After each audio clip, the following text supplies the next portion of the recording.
ఈరోజు మిగతా వచ్చారు ఇక్కడికి క్లాస్.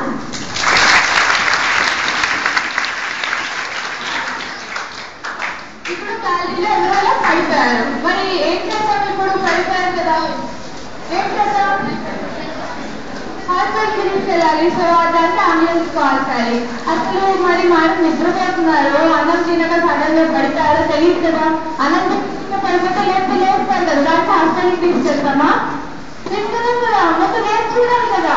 సో మేడం మేడం లేవండి, వినపడుతుందా? మేడం లేవట్లేదు అంటే లేదన్నమాట. ఇప్పుడు ఏం చేద్దాం? మరి ఇప్పుడు లేరు, ఇప్పుడు హాస్పిటల్కి తీసుకెళ్ళాలని డిసైడ్ చేశాం.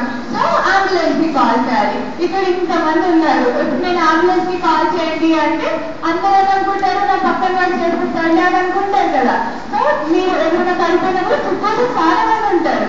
వాళ్ళ నుంచి ఏమైనా ఒక్కరికి స్పెసిఫిక్ గా పాయింట్ చేసి మేడం మీరు అంబులెన్స్ కి కాల్ చేయండి అని చెప్పాలన్నమాట.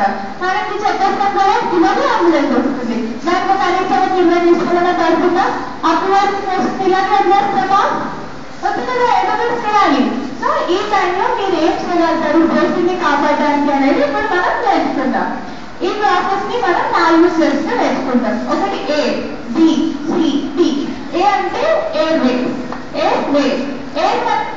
తీసుకుంటాం, తీసుకుంటాం దాని తీసుకుంటాం. నర్స్ ఇంకా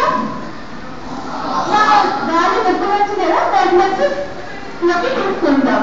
సో ఇలా నర్స్కి వెళ్ళే గాలి సరిగ్గా వెళ్తుందా లేదా, దానికి ఏదైనా అంటే